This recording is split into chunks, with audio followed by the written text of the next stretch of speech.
예, 비하인드 뉴스를 시작하겠습니다. 최재원 기자가 나와 있습니다. 최 기자, 첫 번째 키워드 볼까요? 네, 첫 번째 키워드는 52시간이 모자라로 정했습니다.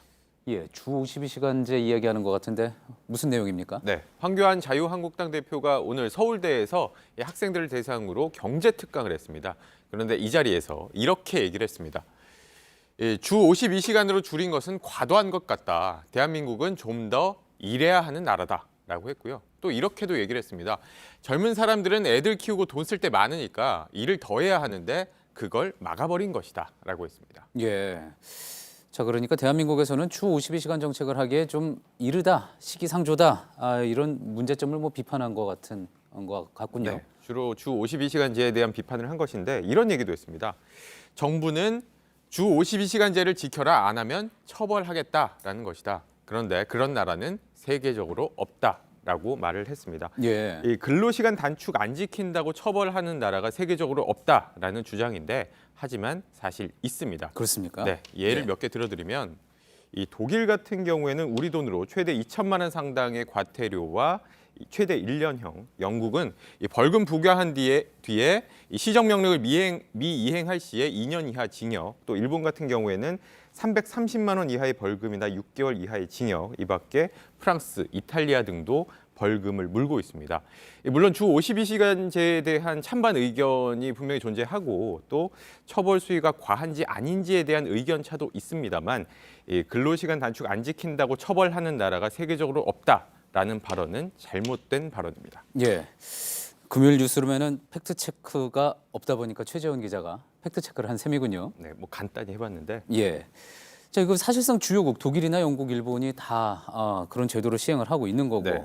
또 처벌을 하고 있는 건데 어쨌든 그러면 황 대표의 취지는 주 52시간 정책에 본인은 반대를 한다라는 거죠. 그렇습니다. 아직은 과도하다는 것인데 주목할 만한 점은 좀 좋은 일자리가 목마른 청년들 앞에서 젊은 사람들 더 일해야 한다라는 식으로 말을 했다는 점입니다. 또 황 대표는 지난 5월에도 비슷한 얘기를 했었는데 이거는 영상으로 준비했습니다. 직접 보시죠. 예. 우린 8시간 한다음에 또 쉬고 또 8시간 쉬고 우리가 천재만 모이는 것이 아니지 않습니까? 주 52시간밖에 안 된다 하니까 애 키우는데 학비 요즘 얼마나 많이 듭니까? 예. 네, 저 때도 비슷한 얘기를 했었는데 다른 당에서는 황 대표의 이 같은 생각에 대해서 좀 비판의 목소리를 내놨습니다. 민주당 같은 경우에는 청년에 대한 공감 능력 부재를 드러내지 말고 국회에서 할 일이나 제대로 해라라고 했고요. 또 정의당도 논평을 냈는데 이러니 자유한국당이 귀족 정당, 꼰대 정당이라는 세간의 비판을 벗어나지 못하는 것이다라고 지적을 했습니다. 또 관련 댓글 중에는 일 안 하고 돈 받는 국회가 더 문제다라는 반응도 좀 눈에 띄었습니다. 예. 알겠습니다. 다음 키워드 볼까요? 네, 다음 키워드는 무산된 17대 1로 정했습니다. 예. 어떤 내용입니까? 네, 더불어민주당이 이 검찰 공정수사촉구 특별위원회라는 것을 꾸렸습니다. 오늘 간담회를 개최를 했는데 좀 보시면 이 간담회의 명칭이 이렇습니다.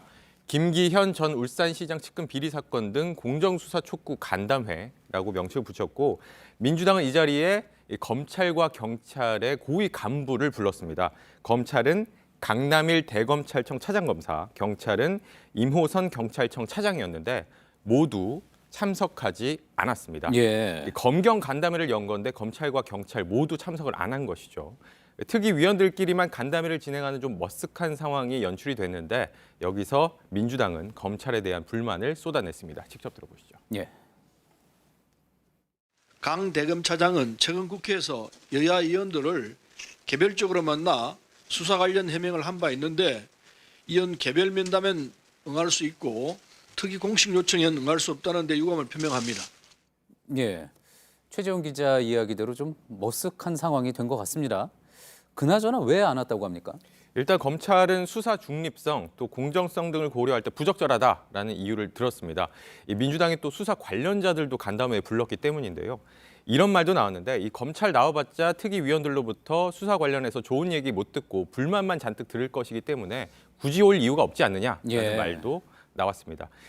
그도 그럴 것이 특위위원들이 모두 14명으로 구성이 돼 있고 말씀드린 대로 민주당은 이 수사 관련자인 황운하 전 울산시지방경찰청장 또 고발자인 건설업자도 부르려고 했었고 여기에 경찰청 차장까지 3명이 더해졌다면 모두 17명이 되는데 대검 차장 검사 1명이 나머지 17명으로부터 좀 불만을 들어야 하는 상황이 만들어질 수도 있었던 겁니다. 예. 이를 놓고 좀 처음부터 무리한 시도 아니었느냐라는 말이 나왔고 또 민주당 내부에서도 좀 부적절했다는 지적이 나왔습니다. 이 박용진 의원의 발언을 준비했습니다. 들어보시죠. 예.